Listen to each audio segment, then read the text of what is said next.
E eu vou apresentar aqui o nosso convidado do dia de hoje, Vander Seidel. Ele é formado em administração de empresas pela FAGV, pós-graduado em negócios pela IBMEC, mestre em administração de liderança e gestão de pessoas pela FGV, além de tantos outros certificados conquistados em sua caminhada profissional. Pois é, mas foi a vida mesmo que ensinou tantas lições a este empreendedor. Desafios como enfrentar o fechamento de sua própria empresa e ter que demitir vários funcionários ou ser obrigado a perder muito peso por motivos de saúde fizeram parte da vida deste homem. Hoje, Vander Seidel, além de gestor, treinador, mentor e palestrante, tem como objetivo de trabalho a equação entre a qualidade de vida do trabalhador, a produtividade e a alta performance.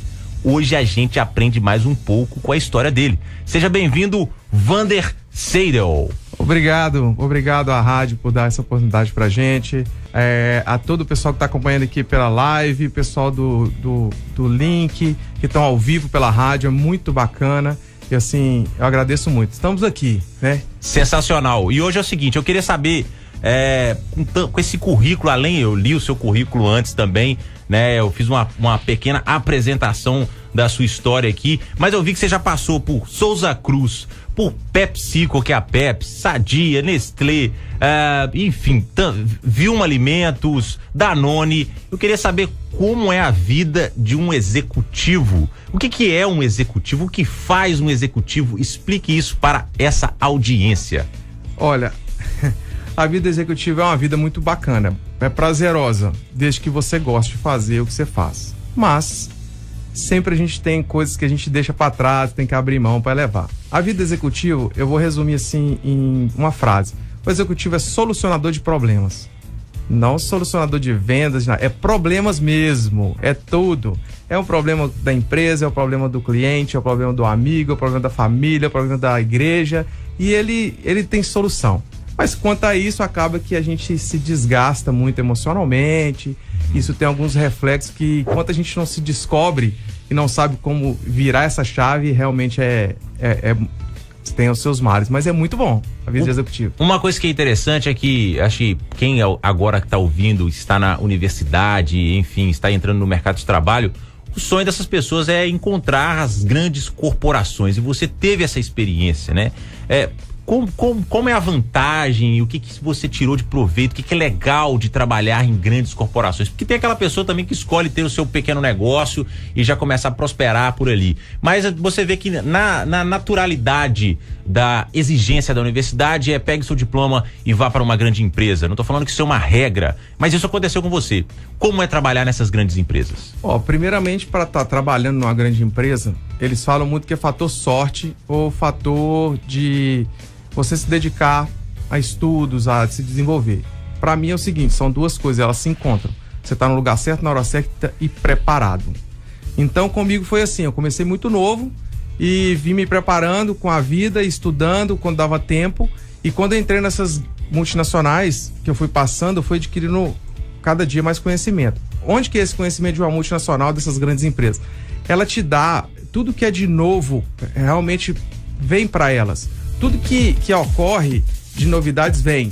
E comecei a ter o espaço no mercado, devido a um perfil que eu tenho, de ser um cara muito envolvente, uma pessoa muito persuasivo. Isso eu desenvolvi e fui adquirindo essas performances, né? Juntamente com os estudos, alguns cursos, e fui tendo oportunidade. À medida que eu ia trabalhando, eu ia tendo outra oportunidade, convites para ir para outras empresas, e assim foi galgar todo o meu projeto de trabalho para chegar até hoje. Principalmente na sua área, a gente tem várias palavras bonitas, por exemplo, alta performance, né? E dentro dessa caminhada de um gestor, de pessoas e tudo mais, eu queria saber qual é a principal dificuldade nesse mundo de executivo, assim, que você enfrentou, se foi uma dificuldade até pessoal, assim, qual foi aí o desafio que você enfrentou, que vem à sua memória agora? Um dos maiores desafios que eu tive foi exatamente ter o equilíbrio emocional para poder lidar com esse mundo executivo gladiador, com família, amigos e demais situações que você tem durante a vida, né? Algumas, né, a sua saúde, essa questão do estar conciliando trabalho, tempo, viagem, aí comemorações, você não tá presente, às vezes você abre mão por um monte de coisas. Então essa foi a maior dificuldade, que basicamente vai pro emocional mesmo. Essa foi a minha maior dificuldade. Eu pesquisei alguns vídeos seus na internet e vi que você teve assim uma considerável perda de peso, né? E aí conversando com você aqui na apresentação eu percebi que foi uma necessidade, né, de saúde. Exatamente. Isso envolveu a rotina que você estava de trabalho, você estava deixando de lado a sua saúde, e quando foi esse start para que você voltasse a se preocupar com essa máquina que Deus te deu, que é o corpo humano? Como eu te disse, eu envolvido muito no trabalho, né? Você deixa de lado algumas coisas. E uma das coisas que eu deixei de lado foi minha saúde. Quando eu comecei a deixar ela bem de lado, eu tinha 25 para 27 anos nessa faixa. Comecei a ganhar um ganho de peso, mas profissionalmente estava decolando e foi assim, quase um looping. A coisa andou muito rápida. Virou Superman. O Superman. Não, o Superman era pouco. Eu acho que o Fantástico todo lá junto. Aí fui trabalhando, quando eu assustei, focado. Com 34 anos para 35 eu estava com 133 quilos, bem grande. Porque realmente não conseguia conciliar. Eu não botava como prioridade cuidar da minha saúde, da atividade física, né? E isso realmente foi um problema. Fast food, sem hora para alimentar, voo o tempo inteiro, como é que era? Essa é a vida do executivo, né? São as coisas, é muito bom, você tem oportunidade de ganhos, oportunidade de conhecimento, faz um network incrível. Mas se você não conseguir conciliar isso, você vive no fast food, você não tem hora para se alimentar, você reuniões em cima de reuniões, viagens em cima de viagens, você sai do aeroporto, entra no outro, sai de um carro, entra na cidade, sai às 7 da manhã, para 11 da noite, meia-noite, 2 horas, vira a noite trabalhando.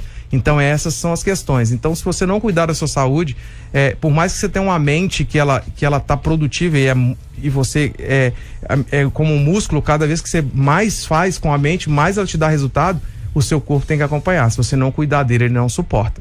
Então, com 35 anos, para 34 para 35 anos, eu dei uma síndrome do pânico por um excesso de trabalho. Eu trabalhava 16 horas por dia para uma empresa, tinha um empreendimento que é uma concessionária, e essa concessionária eu tinha gerentes que resolviam tudo, mas eu era o dono, querendo ou não, eu tinha que estar lá, pelo menos nos finais de semana, a cada 15 dias, 21 dias que eu voltava para minha cidade. E de repente eu tive que fazer uma demissão muito em escala numa dessas empresas que eu passei, e aquilo realmente, o meu emocional eu acho que foi o start. Eu cheguei em casa, tinha acabado de chegar, peguei o voo, peguei o carro, cheguei em casa e eu comecei a tremer muito, taquicardia, eu não tinha controle. Liguei para algum médico e ele falou, olha, peraí que eu vou te ver e tal, resolveu. Ele falou assim, olha, você não tem nada no coração, você não vai morrer, disso você não morre, você pode morrer de outra coisa, mas você está com um nível de ansiedade muito alto. Foi quando realmente eu vi que, por mais que eu tenha toda a sabedoria e conhecimento do mundo, falta muita coisa para saber e para aprender. Ou talvez a diferença entre sabedoria e conhecimento também. Eu queria também saber se você chegou lá naquele pico que você queria, você estava se sentindo Superman. Em algum momento você acredita que algum sentimento de arrogância tenha tomado conta da sua vida ali? Você passou por isso ou não? Foi tranquilo? Você sempre se manteve humilde? Como que foi? Não, eu tive, por vir, né, de um berço familiar de trabalhador mesmo, de pessoas, né, muito simplórias, não que o humilde e o simples tem que não vem, as pessoas confundem muito, ser humilde e simples com ter riqueza e não ter riqueza, mas a minha realmente a gente não tem, pessoas trabalhadoras de caráter, pessoas que vivem uma vida executando. Então eu vim desde novo, com 9 anos eu comecei a vender aqueles chup na rua, graxar um sapato, consertar uma bicicleta, trabalhar de entregador de compra, e assim, muitos detalhes que eu vi nessa carreira até chegar como executivo. Com 19 anos já comecei a assumir já a gestão de pessoas em empresas. Daí foi sempre. Novinho, né, cara? Muito novo, uma criança. Hoje eu vejo uma criança, mas não que não poderia ser. Mas poderia ter encontrado outros mentores ou ter aberto a cabeça para outras coisas, para cuidar do emocional nisso. Mas com isso, o que acontece? Acaba que você tem uma situação num país que a gente vive, latino-americano, né? Que você acaba que quando você tem algo ou você tem alguma posição, isso é poder para as pessoas, principalmente para quem tá de fora. E acabou que isso entrou um pouco pra minha cabeça durante um tempo. Eu fiquei muito arrogante, muito prepotente. Eu me via assim no espelho e falava, pô, é esse cara que eu vou ser, esse cara que eu sou? Não, eu não acredito nisso. Então esse turbulhão de ideias, de situações que vinham nesse período, antes de eu ter a minha queda física, isso tudo passava na minha cabeça, porque o homem ele amadurece entre 33 a 37 anos, a mulher entre 27 e 35. Então foi um período onde que as emoções iam muito forte e tava tudo lindo. Pô, tava numa situação financeira bacana, a posição no mercado de executivo excelente, mas e a saúde precária e a arrogância, uma coisa assim, realmente, isso não cabe em profissionais, em pessoas que têm sabedoria. Conhecimento ainda cabe, mas quando você adquire a sabedoria, você conhece uma verdade que não é só essa mesmo. Eu fico imaginando esses jogadores de futebol aí, né, que ó, novinhos, os caras já atingem um pico máximo assim de contas bancárias, então o que deve acontecer na vida desses caras, né? Sobre certificações, eu vi que você entrou nessa caminhada também aí, claro, que você pegou seu conhecimento e foi para um caminho dos treinadores. Então eu vi, assim, variações de treinador, né? Eu vi aqui Executive Coach Trainer, Life Coaching, Executive Coaching, Team Coaching and Business Coach, enfim. De onde veio, no Brasil principalmente, essa proliferação dos coaches, né? E também, já defendendo de certa forma, teve uma vez que eu falei assim, cara, eu não tô aguentando mais ouvir essa palavra coach, né? Só que eu também vi uma coisa chamada bolha, né? Que a bolha que para quem tá no mundo do empreendedorismo, ele acaba sendo impactado por esse tipo de profissional. Então a gente acha que tá todo mundo virando coach, mas a porcentagem de coaches no Brasil ainda é muito pequena, né? Muito pequena. Mas assim, proliferou mais chegou mais assim essa modalidade de ferramentas de trabalho. Você tem um histórico, né, pra gente entender melhor, pra audiência entender melhor como que chegou esse coach, a importância dele no mercado de trabalho? Eu vou falar um pouco sobre isso. Antigamente a gente gastava 1h30 para falar de coach. Hoje a gente gasta 2 a 3 horas para falar de o que não é coach. Essa que é a diferença. Então o que acontece hoje? Muitas pessoas, igual você falou com essa questão de números, nos Estados Unidos, que é da onde que veio a Europa, mais forte nos Estados Unidos é mais falado, porque lá a questão do capitalismo, o business é muito, né? Então lá é uma área que eles usam muito. 82% da população dos Estados Unidos tem formação em coach. Não para ser o executivo, mas para se conhecer e poder sair de onde que está e chegar onde que ele quer chegar. Então, no Brasil já é diferente, você inverte isso aí, não chega a 20%, nem isso, é muito menos do que isso. Então, um conselho que eu dou é que todos possam ser coach, porque você tem como melhorar a sua vida e a de quem está ao seu redor, né? Eu sou focado na parte de executive, meu negócio é com empresas, tá? Então a questão é o seguinte, Life Coach, para você fazer o trabalho em empresa, você tem que conhecer de pessoas, por isso que a formação em Life Coach. Para você tá em empresa, você tem que ter um Team Coach, que é conhecer do time, saber como lida com liderança, com grupo, com pessoas. Então todas essas formações são feitas focado naquilo que você quer. Então eu determinei, minha carreira eu vou ser treinador, consultor e mentor. Por quê? Dentro de um Executive Coach, você tem todas essas características. Você tem que ser o coach, aquele que ajuda você sair de onde que tá e chegar ao que você quer chegar, tá? Isso quem determina é um life. Só que dentro de uma empresa, quem dita a meta, quem dita onde que vai chegar é a empresa. Então o executive ele entra, eu tenho que conhecer as pessoas, saber como é que o ser humano funciona, como que ele estabelece critérios, performance e não performance. Dentro das metas das empresas. Dentro da meta das empresas. Mas entender se é possível também aquela meta ser alcançada. Exatamente. Então o coach executive, ele também tem isso. Primeira coisa, quando a empresa quer uma meta, a gente tem várias técnicas, várias situações que eles conseguem detectar. Isso é alcançável ou não é? E volta para a realidade. É o seguinte, Wander, a gente falou já de falência, a gente falou de mudança física, né, no seu processo todo. Exatamente. E eu gostaria de saber quando você me disse que encontrou a seguinte frase: e conhecerão a verdade e a verdade os libertará. O que significou essa frase para você e qual chave ela virou ou mudou na sua vida? Olha, realmente foi uma chave, ela virou a minha vida, porque eu queria saber que verdade era essa. Da onde vem essa verdade? Primeiro, eu tive que descobrir qual que é a minha verdade. como que eu descobriria a minha verdade? Aí vem o autoconhecimento. Lembre disso. A pessoa que se autoconhece, ela tem alta performance. 97% das pessoas que se autoconhecem têm alta performance. Por que isso? Porque quando você se conhece, você começa a virar a chave dos sabotadores que existem na sua vida. Me dá um exemplo de um sabotador que está na nossa vida, que é uma ação que a gente toma que vai sabotando o nosso tempo. Seria isso? Seria como a gente dá um nome técnico como crenças limitantes. Vou te dar um exemplo. Em empresa, eu vou focar mais em empresas para você entender como que funciona isso. A pessoa fala assim: você sabe como é que é patrão, né? Uai, como que é patrão? Já tem uma crença que o patrão é assim. Aí o contrário, o patrão chega e fala assim: o funcionário não tá rendendo, que você sabe como que é funcionário, né? Uai, como que ele é? Aí que entra o detalhe. Como que ele é?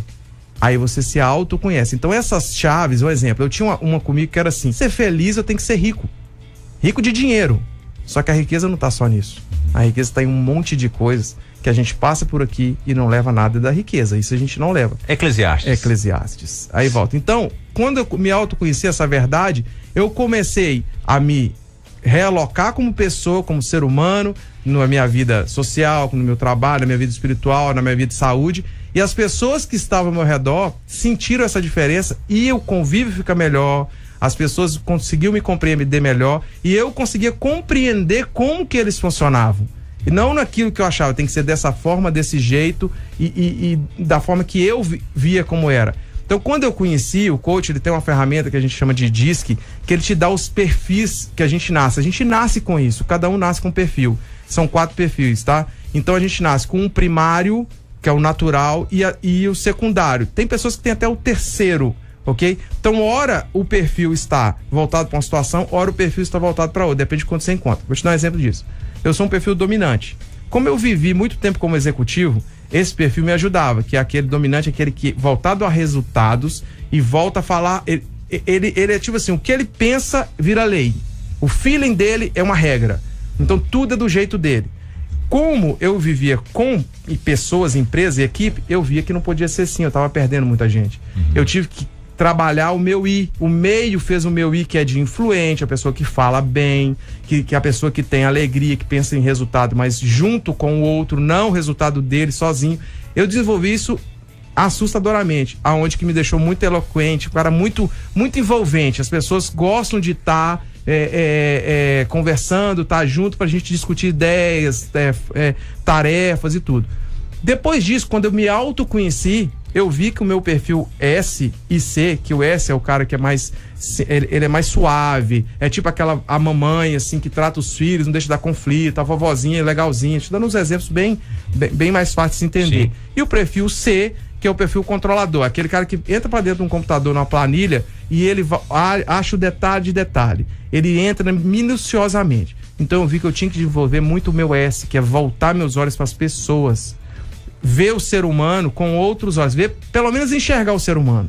Isso foi muito bom. Então, quando eu me autoconheço, eu consegui ver algumas coisas que eu tinha pontos a melhorar. E quando eu consegui isso, o que ocorre? É impressionante a mudança que você tem em todas as coisas. Você muda profissionalmente, questão de trabalho, você muda pessoalmente, você muda espiritualmente, você muda a questão de olhar para você mesmo com a sua saúde e tudo, e a vida social. Isso muda. Essa percepção e esse estudo que você faz com o colaborador dentro do ambiente de trabalho e identifica se ele é um dominante, se ele é um influente, controlador ou estável, essa é a tal engenharia de equipe. Isso é mapeado porque a pessoa procura ali a Santos Seidel, que é a sua empresa. Exatamente. E ela quer exatamente isso de você? Geralmente o empresário ele chega com algumas situações, tá?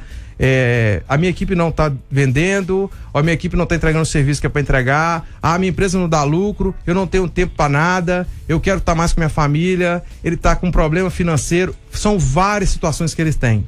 Então o que a gente faz?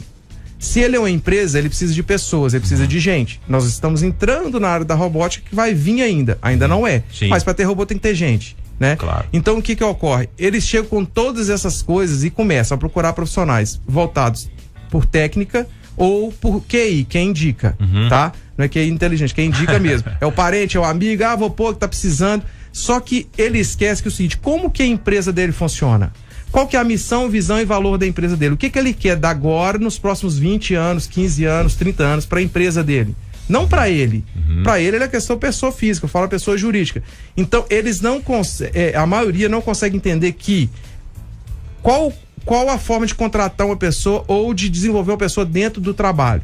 Aí a reengenharia de equipe, a gente dá o nome de engenharia de equipe, é você mapear os perfis comportamentais dentro das competências, ou se não tiver competência, dentro dos departamentos da empresa. Qual que é o melhor perfil para aquele lugar? Quando você coloca essas pessoas dentro do que ela faz, que ela gosta de fazer, que ela responde mais rápido, que ela não tem um nível de estresse diminui fofoca na empresa, a alta produtividade. Quer ver um exemplo? Tem uma empresa que a gente desenvolveu que fazia 82 OS. Fizemos um remanejamento de pessoas certas. Ordem de serviço, no caso. Ordem de serviço. Saiu de 82 para 178 no primeiro mês. Pensa, uma empresa crescer 100% do que faz em um mês. O dono dessa empresa, ou o diretor, porque às vezes, né, é uma empresa grande, que você não tem nem acesso ao dono, digamos assim, ao CEO, o diretor, né? Ele tem que estar com a cabeça aberta para contratar a sua empresa, né? Bom, assim, ou o fato dele já estar naquele cargo de liderança é tipo uma obrigação, tem que ser um input já na vida dele, porque ele já tá tendo tanto problema com a equipe dele, ele já tem que saber disso, entende? Porque quando você fala assim, cara, o cara tem que estar antenado para contratar a Santo Seidel, entender, ele já, tu acha que todo mundo passa por dificuldades de gestão de pessoas, né? Mas você leva isso para um outro patamar, assim, é um trabalho intelectual, então parece que o cara tem que estar educado. Geralmente as grandes corporações, não é nem o presidente ou o CEO que resolve, ele põe o pessoal do RH para solucionar isso. O pessoal de RH já está muito antenado, mas ainda falta uma gama de mais de 70% para até mesmo entender o que é uma ferramenta de coach, a parte de engenharia de equipes, essas análises, mas geralmente nessas grandes corporações. No micro e pequeno empreendedor é o dono mesmo. Então, quando ele tem o conhecimento, é mais fácil. Quando ele não tem, a gente faz o seguinte, olha, a gente faz assim, vamos fazer o trabalho, vamos dar um exemplo de uma loja que vende roupa, vamos fazer um trabalho aqui com a sua equipe, se sua equipe não trouxer um faturamento de 20% a mais dentro de um período que a gente estabelecer, eu te devolvo todo o seu investimento, eu não te cobro nada. Por causa da desconfiança. Desafiador. Desconfiança que tem. A gente sabe da certeza que isso dá resultado. Porque deu na minha vida, deu na vida de muitos que estão próximos de mim, todas as empresas que eu passei, principalmente depois que eu conheci todas essas técnicas. Então, hoje é assim, o empresário ainda ele tem muita resistência. Não porque ele não quer o melhor para a empresa dele, é porque não conhece esse tipo de trabalho. Entendi. Que veio, o trabalho é novo. Se a gente for olhar no interior de Minas, ele está chegando a um ano e pouquinho, é muito pouco. Então, tem as associações, tem todo o pessoal que dá apoio, que também já estão abrindo para isso, para a gente demonstrar esse trabalho. Mas é o que há hoje para desenvolvimento. Produtividade é o mesmo que alta performance? Não, é totalmente diferente. Uma coisa é uma coisa. Então, o que entende por produtividade? É gerar o maior lucro ou maior resultado, né, dentro do maior tempo. Com a outra já é totalmente diferente. É você gerar o melhor da pessoa dentro da capacidade dela no menor tempo. Então as pessoas confundem muito a produtividade com quantidade de horas vendidas. Eu trabalho 20 horas por dia. Quanto que você produz? Não, eu trabalho 5 horas, 3 horas, 2 horas, 1 hora, mas eu produzo o triplicado do que o outro. Por quê? Porque quando você sabe quem você é, o que você faz, quando você conhece o seu comportamento, quando a empresa detecta e faz esse trabalho, a pessoa rende no mínimo 50% a mais do que ela faz. Porque quase que zero o nível de estresse, quase que zero o nível de incompatibilidade com o trabalho, incompatibilidade com colegas, com o ambiente interno e externo que tem demais. O ambiente interno onde você está, como que você está. Exemplo assim, tem pessoas que se não tiver uma cadeira, uma mesa adequada para o perfil comportamental dela, ela não rende. Aí pessoas de fora, às vezes chega um barulho de fora, ele não rende. Então como que essa pessoa funciona? Eu vou colocar ela no lugar onde que ela tem que estar. Quer ver um exemplo? O ser humano demora de 5 a 45 minutos para retomada de raciocínio. Você consegue, com técnicas hoje, descobrir qual que é esse tempo. Imagina só uma pessoa que tem um perfil que ele não pode ser interrompido, que são fatores internos. Aí toca um telefone, ele atende. Ele está lá fazendo um desenvolvimento de uma planilha ou de certa situação. 45 minutos ele demora para voltar. Se ele for interrompido 4 vezes no dia, Nossa. O empresário teve prejuízo, ele não rendeu.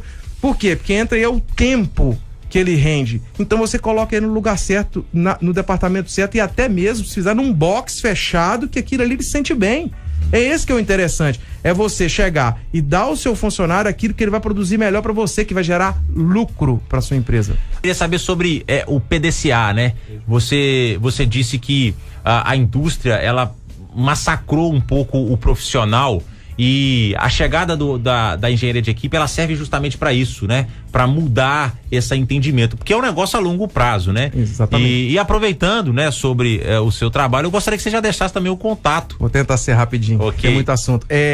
O PDCA, assim, eu acho fantástico muito o que eles fazem para a questão de linha de produção, diminuir tempo, otimizar tempo, o menor tempo que dá o melhor resultado. Isso chegou até as pessoas. Só que o ser humano, ele não é máquina. O ser humano, ele funciona com emoção. Então, dependendo da emoção. Então, ele não consegue detectar as emoções. E quando vem essas ferramentas, ela vem para detectar as emoções e dar o melhor do ser humano. Então, essa é a diferença. Então, o que eu vejo hoje é o seguinte, que nada adianta você ser um mega profissional e não ter cuidado de todas as outras partes da sua vida. Eu queria agradecer aqui a vocês, já finalizando, né, que eu acho que é o último tempo. Obrigado pela oportunidade. A gente está com filiais em Valadares, tá? Temos outros em Nova Venécia, começando agora em agosto, e Ipatinga inaugura em setembro um centro de treinamento nosso também, mas a gente faz o trabalho todo aqui, ok? O meu contato, eu uso ainda o DDD, que é o meu contato 33, tá? DDD 99120-2959. O site é santoseidelgroup.com.br.